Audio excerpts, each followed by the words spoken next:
Leyes de Talmud Torah, de estudio de Torah. Hay aquí dos preceptos positivos. Uno, estudiar Torah. Dos, honrar a aquellos que la estudian y que la conocen. Y la explicación de estos dos preceptos en los siguientes capítulos. Capítulo 1. Ley 1. Mujeres y esclavos y niños están exentos del estudio de Torah. Pero un niño, su padre, está obligado a enseñarle Torah. Como está escrito, y le enseñarás a ellas, o sea, las palabras de Torah, a tus hijos para que hablen de ellas. Y una mujer no está obligada a enseñarle a su hijo, porque toda aquella persona que está obligada a estudiar para sí mismo está obligada también a enseñar. La mujer está exenta de estudiar para sí misma, entonces está exenta también de enseñarle a su hijo. 2. Así como una persona está obligada a enseñarle a su hijo, de la misma manera está obligada a enseñarle a su nieto. Como está escrito, y se las informarás, o sea, las palabras de la Torá, a tus hijos y a los hijos de tus hijos, o sea, a tus nietos. Y no solamente el hijo y el nieto, sino que es un precepto positivo sobre todo jajam, sobre todo sabio del pueblo de Israel, enseñarle a todos sus estudiantes, a pesar de que no sean sus hijos. Como está escrito, Veshinam tam levanejo, se las enseñarás claramente las palabras de Torá a tus hijos. Y nuestros sabios aprendieron que tus hijos aquí se refiere a tus estudiantes, porque los estudiantes son llamados hijos, como está escrito, y salieron los hijos de los profetas. Esto está en el libro de Melahim, ¿veis? En el segundo libro de Melahim, de Reyes, el capítulo 2, el versículo 3. Pero no se refiere a los hijos literalmente de los profetas, sino a los estudiantes de profetas. Y aquí los hijos y estudiantes son llamados por igual. Si es así, es decir, que la persona tiene que enseñarle a todos aquellos que puede enseñarle, ¿por qué la Torá mandó a enseñar al hijo y al nieto? Para preceder al hijo y al nieto frente al hijo de un tercero. Y por otro lado, porque la persona está obligada a contratar un maestro para su hijo, para enseñarle, pero no está obligada a contratar un maestro para enseñarle Torá al hijo de otro, de su prójimo, o sea, a un tercero, excepto si es gratis. O sea, no estoy obligado a pagar por el estudio de otro, sino por el estudio de mi propio hijo. 3. Una persona que su padre no le enseñó está obligado a enseñarse a sí mismo. Cuando reconozca, o sea, cuando tenga intelecto para saber, tiene que aprender Torah. Como está escrito, y las aprenderás y cuidarás para hacerlas. Y así, incluso si una persona ya es adulta, así también encontramos en todo lugar que el estudio viene antes que la acción. O sea, un adulto, aunque sea que el padre no le enseñó, etcétera, también tiene que estudiar. Y a pesar de que ya es grande y cumple los preceptos, igualmente tiene que estudiar. Porque el estudio trae a la acción, pero la acción no lleva al estudio. 4. Si la persona quería estudiar Torah y tiene un hijo que también tiene que estudiar Torah, la persona viene antes que su hijo. Pero si el hijo era inteligente y capaz para entender lo que le enseñan más que él, entonces el hijo viene antes. Y a pesar de que el hijo viene antes, esto no significa que él, por cuanto tiene menos capacidad que su hijo, no debe estudiar. Porque así como es un precepto sobre él enseñarle a su hijo, también es un precepto sobre él enseñarse a sí mismo. 5. Siempre una persona debe estudiar Torah y después casarse con una mujer. Los comentaristas dicen, incluso si uno ya tiene 18 años, y nuestros sabios dicen en la Mishnah, en Pirkei Avos, de ética de nuestros padres, que a los 18 años uno ya busca casarse. Sin embargo, uno siempre debe estudiar Torah, incluso después de 18 años, antes de casarse con una mujer. Porque si la persona se va a casar primero, no va a tener la capacidad mental libre para sentarse a estudiar. Y si el Yetzer Hara, si la inclinación al mal es muy poderosa por sobre él, y entonces la persona no tiene su corazón libre, a pesar de que quiere estudiar, entonces que se case con una mujer y después va a estudiar Torah. 6. ¿Desde cuándo una persona, un padre, está obligado a enseñarle Torah a su hijo? Desde que el niño empiece a hablar. Ya le enseña a su padre el versículo Torah tziva lanu Moshe, la Torah que nos mandó a nosotros Moshe es la herencia de la congregación de Jacob. Y el primer versículo del Shema Israel, o sea, escucha Israel, Dios nuestro Señor, Dios es uno. Y después le enseña poco a poco, versículo tras versículo, al punto tal que el niño tenga como 6 años o 7 años, todo de acuerdo a la salud física del niño y a la mentalidad, por supuesto, del niño. Y ahí lo lleva a un maestro de niños. 7. Si la costumbre del país era contratar un maestro con paga, o sea, pagándole un sueldo, entonces hay que pagarle el sueldo. y está obligado el padre a enseñar a su hijo pagando un sueldo hasta que el hijo estudie toda la Torá escrita entera. Y el lugar en donde la costumbre es contratar un maestro que cobre un sueldo para enseñar Torá escrita, está permitido pagar sueldo para enseñar Torá escrita. Donde los comentaristas dicen que acá el sueldo es en realidad el sueldo de cuidar a los niños. Estamos hablando de niños chiquititos, 6, 7 años, etc. Entonces no es tanto el pago por el estudio, sino es el pago por el cuidado de los chicos. Pero la Torá oral está prohibido enseñarla cobrando un sueldo, como está escrito. Fíjate, dice Moshe, les enseñé a ustedes reglas y leyes tal y cual me mandó Dios, etc. Y nuestros sabios explican, como yo, dice Moshe, estudié gratis y enseñé gratis, de la misma manera ustedes enseñen gratis de mí, aprendieron gratis de mí, y así cuando enseñen generación tras generación, estudien gratis, tal y cual yo les enseñé y aprendieron de mí.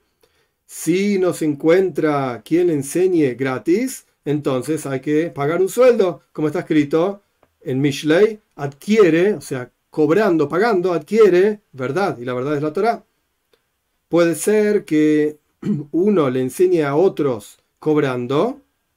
¿Se puede cobrar o no se puede cobrar? Nuestros sabios explican que el mismo versículo en Mishlei, en el capítulo 23, en el versículo 23 dice, no vendas. Aprendiste de aquí que está prohibido enseñar cobrando, a pesar de que tu maestro te haya enseñado cobrando. Es importante tomar en cuenta algún comentario sobre esta ley. El Rambam dijo claramente que solamente se puede pagar por el estudio de Torá escrita. Y explicamos que esto se refiere al cuidado de los niños más que al pago por la enseñanza propiamente dicha. Pero Torá oral está prohibido pagar por la enseñanza de Torá oral. ¿Cuándo se aplica esto? Cuando la situación del padre es tan, económicamente hablando, es tan apretada que no tiene para pagar. Pero si la situación del padre es amplia y holgada, entonces tiene que pagar para que su hijo estudie la parte oral también. Porque cuanto más pagás, mejor va a ser el maestro, etc. Entonces es apropiado y es adecuado que pague por esto. 8. Toda persona de Israel tiene una obligación del estudio de Torá, tanto si así sea pobre, rico, completo en su cuerpo o lleno de sufrimientos, joven o anciano o tan grande que ya no tiene fuerza. Incluso si era un pobre que se sustenta de tzedaká, de caridad, y tiene que recorrer las puertas para pedir dinero, etc. Incluso si tenía hijos, esposa e hijos, está obligado a fijar para él un momento de estudio de Torá, tanto de día como de noche. Como está escrito, te esforzarás o hablarás de ellas, hay formas de traducir este versículo, en Yoshua, el capítulo 1, el versículo 8, te esforzarás o hablarás de ellas durante el día y la noche. 9. Los grandes sabios del pueblo de Israel, algunos de ellos eran leñadores, otros eran aguateros, otros eran ciegos, y aún así estudiaban el estudio de Torá, se esforzaban en el estudio de Torá durante el día y la noche. Y ellos están dentro del grupo de aquellos que recibieron la tradición de boca en boca desde Moshe Rabbeinu. 10. ¿Hasta cuándo la persona tiene que estudiar Torá? Hasta el día de su muerte, dice el Rambam. Como está escrito, no vaya a ser que se remuevan de tu corazón durante todos los días de tu vida. Y todo tiempo que la persona no se esfuerza en el estudio de Torá, se la termina olvidando. 11. Y la persona tiene que dividir en 3 el tiempo de su estudio. Hay diferentes formas de esto y diferentes opiniones. Lo que estamos estudiando es la opinión del Rambam. El Rambam dice claramente que uno tiene que dividir en 3 el tiempo que tiene para estudiar en 3 partes. 1/3 la Torá escrita, 1/3 la Torá oral y 1/3 traducción literal. Tiene que entender y ser inteligente, entender el final del comienzo. O sea, esto se refiere a comparar diferentes lugares y encontrar la diferencia entre un lugar y el otro lugar. ¿Por qué la ley acá es de una manera, la ley allá de otra manera? Parece que es el mismo caso, no es el mismo caso, etc. Y tiene que sacar, en las palabras de Rambam, una cosa de dentro de la otra cosa y comparar una cosa con la otra. Y tiene que entender en las cualidades que la Torá es explicada. Estas son las 13 cualidades de Rabbi Shmuel, o 32 cualidades de Rabbi Yossi Glili. Hay diferentes formas de interpretar y entender la Torá, que esas mismas formas fueron dadas por Moshe en el Monte Sinai también. Volvemos al texto de Rambam. El tercer tercio del tiempo la persona tiene que entender la Torá, al punto tal que sepa cómo son los fundamentos de la comprensión de la Torá y cómo extraer lo prohibido, lo permitido y este tipo de cosas de aquello que estudió como tradición. Me dijeron mis maestros esto y yo lo comparo y trato de extraer la halajá, la ley, de esto. Y esto es lo que se llama Talmud. Otras versiones dicen Gemara, sea como fuere. 12. ¿Cómo funciona? Si la persona, esto de dividir el tiempo en tres. Si la persona tenía un oficio y trabajaba en su oficio, o trabaja en su oficio 3 horas al día, y en el estudio de Torah se dedica 9 horas al día, esas 9 horas, 3 horas tiene que estudiar la Torah escrita, 3 horas tiene que estudiar la Torah oral, y 3 horas tiene que meditar en su intelecto para entender una cosa de otra cosa. Y las palabras de traducción literal Kabbalah. Kabbalah acá se refiere no a la mística judía, sino que se refiere al Tanaj, es decir, a todos los escritos de los profetas, todos los escritos de la Torá, como los salmos, etc. Las palabras de tradición, entonces, están dentro del tercio de Torá escrita, y sus explicaciones están dentro del tercio de Torá oral. Y los asuntos que se llaman pardes, ahí sí se refiere a la parte mística de la Torá, lo más espiritual, etc., están dentro del tercio que se llama Gemara, Talmud. O sea, el tercer tercio, valga la redundancia. ¿En qué caso se aplica esto de que hay que dividir el tiempo de estudio en tres? Al comienzo del estudio de la persona. Pero cuando la persona ya crece en sabiduría y no necesita más a este tercio del estudio de Torá escrita y tampoco necesita esforzarse siempre en la Torá oral, entonces tiene que leer de tanto en tanto, en momentos específicos, Torá escrita y las palabras de la tradición, o sea, la Torá oral, el Talmud propiamente dicho, para no olvidarse ninguna de las leyes, ninguna de las cuestiones de las leyes de la Torá, y tiene que liberar, digamos, su corazón y su tiempo constantemente para el Talmud, para el tercer tercio, valga la redundancia, en donde la persona compara una cosa con la otra, etc. De acuerdo a la amplitud de su corazón y a la tranquilidad mental que la persona tenga. 13. Una mujer que estudió Torah tiene recompensa. Estamos hablando espiritualmente hablando. Pero no es como la recompensa del hombre, porque ella no fue mandada por Dios a estudiar Torah. Y toda aquella persona que cumple un precepto que no fue mandado a hacer, y lo hace, su recompensa no es igual que la recompensa de aquella persona que fue mandada a hacer, sino inferior. Paréntesis, no está en el texto de Rambam, muchos preguntan, ¿debería ser al revés? Una persona que no fue enviada a hacer algo y lo hace, es muy loable, etc. La explicación breve, rápida, es la siguiente. El concepto de una mitzvah, precepto, es un vínculo y una conexión con Dios. La palabra mitzvah viene de la palabra tzavta, unión, una unión del hombre con Dios. Entonces, cuando la persona cumple una mitzvah, se está uniendo con Dios. Como dicen nuestros sabios en la ética de nuestros padres, har mitzvah mitzvah. La recompensa de la mitzvah es la unión con Dios, la mitzvah misma. Pero si Dios no te mandó a hacer esto, y vos lo haces igual, no es el mismo nivel de conexión con Dios. Entonces la recompensa es diferente. Hay mayor recompensa cuando Dios manda a hacer algo, Él desde el infinito nos manda a nosotros a hacer algo, y nosotros lo hacemos, nos conectamos con Él. Porque Él dijo que así nos conectamos con Él. Pero si nosotros decidimos hacer algo, ¿quién dice que así te conectas con Dios?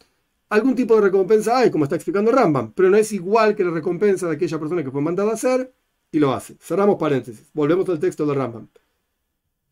Y a pesar de que la mujer que estudia Torah tiene recompensa, nuestros sabios mandaron que la persona no debe enseñarle a su hija Torah.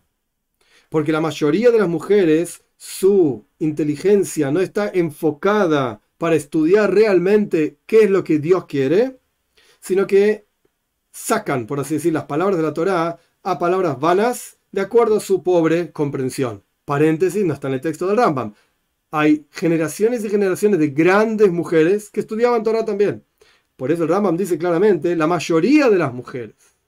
Entonces, en términos generales ¿estamos hablando de todas las mujeres? No. Y es sabido, Rashi tuvo solamente hijas y les enseñaba Torá, sabía muy bien. Cerramos paréntesis. Dijeron nuestros sabios, toda aquella persona que le enseña a su hija Torá es como si le estuviese enseñando, la palabra que aparece en el texto de Rambam es tiflus. Tiflus viene de la palabra tofel. Tofel es como una comida que no tiene sal, no tiene gusto, insulsa. Entonces una persona que le enseña a su hija Torá es como el que le enseña algo que no tiene gusto, porque la mujer no se queda con la razón de por qué se hace así, se queda con la ley nada más y puede malinterpretarla y sacarla y terminar interpretando la Torá a su propia voluntad. ¿En qué caso se aplica esto de que no debe enseñarle a su hija Torá, la Torá oral? Pero la Torá escrita no debe enseñarla de entrada a su hija para nada. Y si le enseñó, no es como que le enseñó tiflus, o sea, algo sin gusto, porque la Torá escrita igualmente no tiene el porqué de cada cosa, sino que son todo buenas cualidades, buenas historias que aprendemos de nuestros patriarcas, etc. Entonces, Torá oral no debe enseñarle, es como si le estuviese enseñando algo que la chica va a terminar mal interpretando. Torá escrita no es necesario enseñarle de entrada, así dice el Rambam literalmente, loy y lamet hoy sale de entrada no, pero si le enseñó, es bueno lo que hizo.